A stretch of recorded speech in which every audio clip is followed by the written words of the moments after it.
All right. So what I'm essentially doing is trying to set. I've got all these strings like up my nose here. It's like having my mustache back.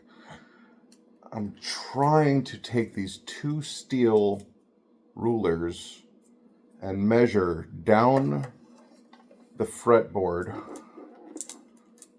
of the violin to see, because every fretboard isn't necessarily the same. And I'm finding that this Lubby 7/8 is a little bit more difficult to get because it's not a standard. I mean, it is with a 7/8, you go with a full bridge and not a 3/4. And they don't really make a standard 7/8 bridge as far as I've found anyway. So that looks to be about 2.2 centimeters. That can't be right. I mean, it is, but it just looks like it's a lot higher earlier on. And the reason you use two 6-inch ones is because if you use a 12-inch one, it's longer than the fretboard and it gets screwed up by the top knot. It's 2 centimeters and 1.5 millimeters.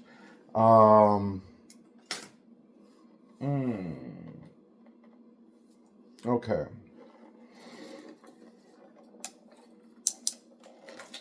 And that's for the E string. I've already done the G string, which was at 2 centimeters, 3 millimeters. So yeah. And then you have to go on the back because the other side's slanted and it might skew things off by 0.5 millimeter. So I'm going on the back for the actual true height of the bridge. And with the E string, so I'm going to mark where it is currently, which is, oh, that's way too far. Oh, that's not too far over, really.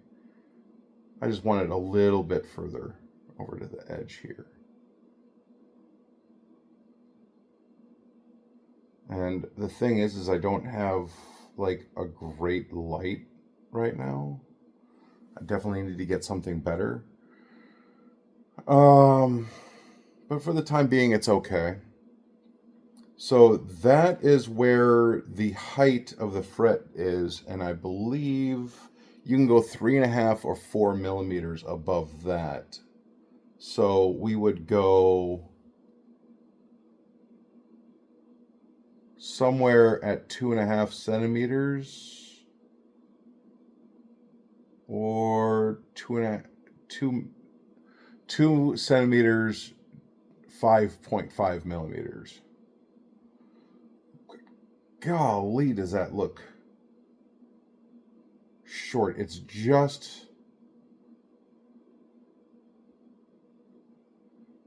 just over the heart.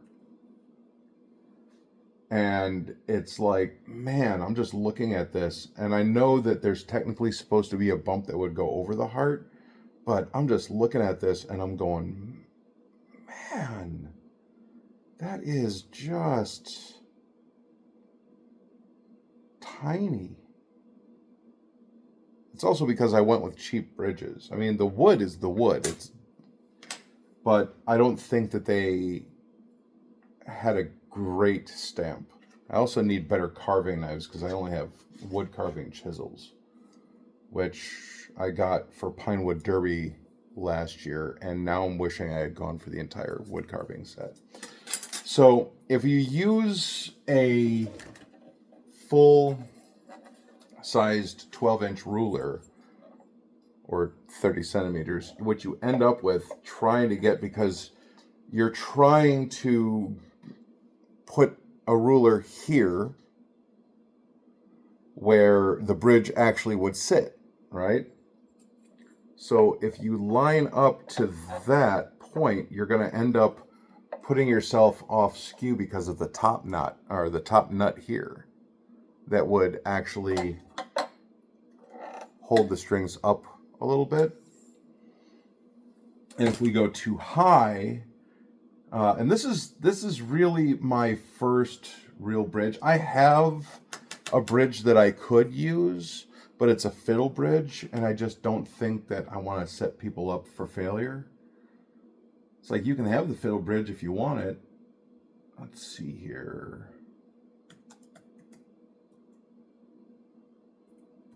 E string height.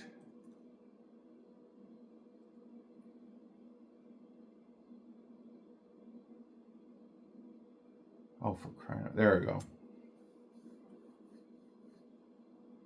So it's generally 3 to 4 millimeters. Now, one thing I saw was 4, and another thing I saw was 3.5.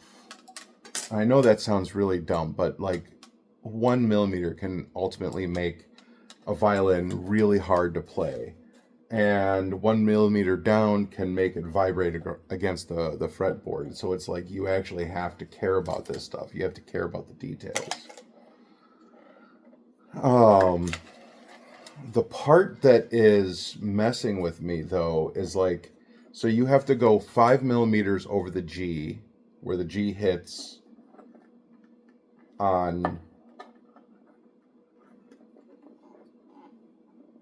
the G here. So you have to go 5 up,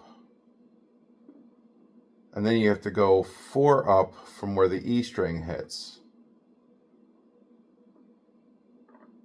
That's just over that heart. Am I just not? I don't think I'm doing it right. I think I dropped it. Oh no. Is that possible? All right. So what I'm going to do is, I'm going to take this ruler, put it where the thing gets, and this is where it gets harder if you don't have a longer thing, because there is a hump. Yeah, see, now it's not. And this one definitely has the hump, and the hump is good. I shouldn't say that. It's not really a hump.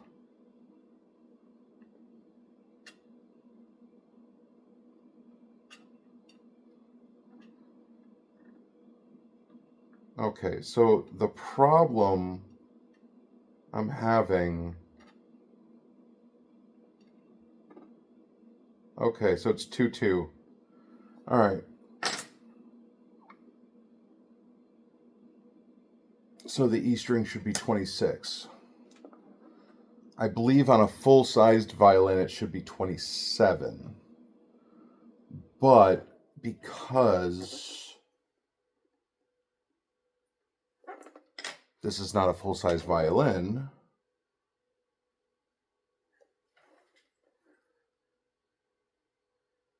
I have to do things a little bit different. All right. And the reason why I'm having a problem with this is because I wasn't going to where the E string would actually hit the bridge and interact. And it's 0.5 millimeter. It's dumb. It doesn't really do anything for the aesthetics of the bridge. And let's see here. So if that is that, then the A string hits at about 24 millimeters. And the D hits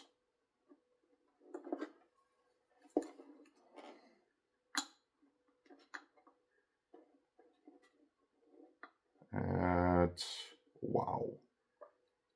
So following the bridge, it hits at 24.5. No, 25. So what was that? That was 25, and then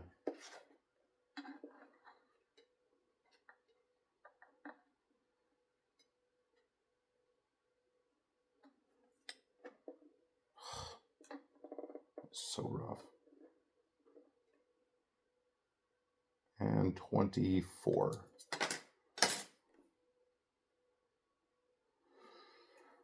Okay.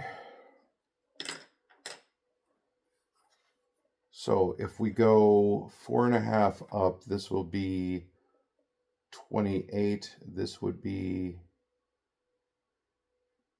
0.5, and this would be 29.5. And that's where you're going to get your hump, because the fretboard is actually off skew over here. And that's where you're going to get the bump that follows along with the fretboard. Now, before you sit there and you go, oh man, this sounds like it's really hard and everything else. Yes, it is, which is exactly why I charge what I charge. Like, I don't just buy these things, fix them up a little bit, and then sell them for $10 profit. I mean, I'm actually doing the work to fix these things. This bridge, these feet have actually been sanded. So I took this very soft backgrounded disc that has the hook loop and everything. It's extremely soft. And I tested it before I did anything, where I just took it on a violin that I don't really care as much about. And I just rubbed the soft part against the varnish, and nothing happened. So what I did is I actually folded this. Now, because this is cloth, it folds, it conforms to the actual mold of the violin. So what I actually did is I held this where the bridge goes on the violin, and I moved it very, very little, very, very little. And I actually formed the feet to the violin. And it really messed me up too, because of the fact that I kept going, wait, which side was the right side? I do have concerns that this one is a little bit thicker, but it is thinner on this side. So I think that's going to be fine. And it's still a really thick bridge. Like that is like a millimeter too thick. So I have to fix that as well. And that'll probably happen when I try to clean up all these pencil marks off, once I actually cut the violin bridge. So that is what I am doing. I actually had to do the feet first so that I could actually measure off the violin to where I needed to be here for these lines. And now I have to kind of figure out these lines.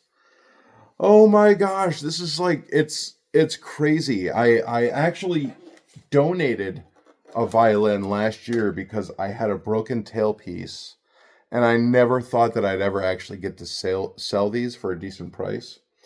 So I donated it. I mean, to buy an entire kit for the half violin would have cost somewhere between $16 and $20, and that's on the low end. And the orchestra teacher at the local school said that she had a tailpiece and no violin. And I just said, well, here, take this violin. You know, you let some kid who can't afford rentals this year, use it. So yeah, she got a new violin. But during that conversation, she's sitting there and she's like, do you do bridges? And I'm like, I don't know. I don't know how to do bridges. I didn't know it was a big thing. You just buy a bridge and there you go. No. You have to form the bridge to the violin. She's like, that's the one thing I won't do for a violin. And I'm just sitting here going, it can't be that bad. Oh my gosh, there are so many. Look at this. Each one of these little bits, these little things here and here and here and here, like this is the toe, this is the foot, this is the knee, and this is the ear. The knees just below the ear. I'm just sitting here like, this is the heart, this is the... I'm like, what the heck is this? Every single corner, edge, little thing that sticks out, everything has a name. And it all has to be like perfected to the violin for which this one bridge will go. It's insane. Now, I mean, if you don't really care as much, or you're open and saying, hey, look, I'm not a luthier, I'm just a guy fixing violins, you could probably get away with not having to do a lot of that carving. But at the same time, I don't mind doing the carving. I just need the carving knives. Um, the rulers, I decided to do this. I said I'm going to do this, but what are those little rulers that all these other guys are using? 99 cents at Hobby Lobby. And I have two violins, I believe, coming in today. So I had one come in, but it's a Jacobus Stainer, and I really just wanted it to see if I could, what I could do with it. I also was curious if it was an actual Jacobus Stainer or if it was just a copy, but it looks like it might be a legit one. So, but that's what I'm doing today, is that I'm working on this bridge, and I'm just sitting here and I'm thinking about this and I'm going, man, I hope nobody ever sits there and goes, this guy is buying these distressed violins and marking them up to like $80 or something like that. In some cases higher, and it's like, you're not putting in the work. Oh yes, I am putting in the work just for a bridge. This is insane. I don't know. I don't know. The violin plays beautifully, but the one thing it definitely was holding back was it didn't have a good bridge. So I actually kind of want to like not sell that one, and and I think it's mostly because of my shoulder span. I have wide shoulders. So to get one arm over here on a full size violin is just kind of more difficult. I have a little bit longer to go. Um, so I've actually enjoyed the 7/8 violin. I cannot do a 3/4, but that one feels really comfortable for some reason, which is how I actually realized it's not a 3/4 violin originally. So I do have another 3/4 that I've been working with rosin and everything, and or resin. Sorry, not rosin. And I'm really just trying to. I'm not even trying to like match it or anything. Although this had a lot more scratches in it, and if you come up close, you can see where I need to shine it in the light for you to actually see it. I need to get and sand this before I put down another layer of protectant. But that's basically what I was doing. Was this was actually open to the air, and I didn't want moisture to set in, so I actually tried resin. And honestly, if I don't sell it, I don't sell it. You know, whatever. But I'm having a lot of fun with this. I'm actually at a really kind of a happy time of my life. So, yeah, a little bit of marks back here too. Where is it? Where is it? Where is it? It's right there. But I have to shine it in the light for you to see it. Like even to the naked eye, I have to actually shift it in the light to be able to see it. So that's a good sign. And this, you can see it, but I think when I clean it up more, I think it's going to look very respectable. Um, and I'm still working on, all of this stuff and learning everything, but really kind of happy with this. So, all right, I gotta quit this video and just say, do stuff, be happy. I'm not getting rich by any means necessary, by the way, but I do make a little bit of money and I have fun doing it. Now I just need to actually get some violin lessons so I can play more than just Happy Birthday when I test these things out. All right, see you later.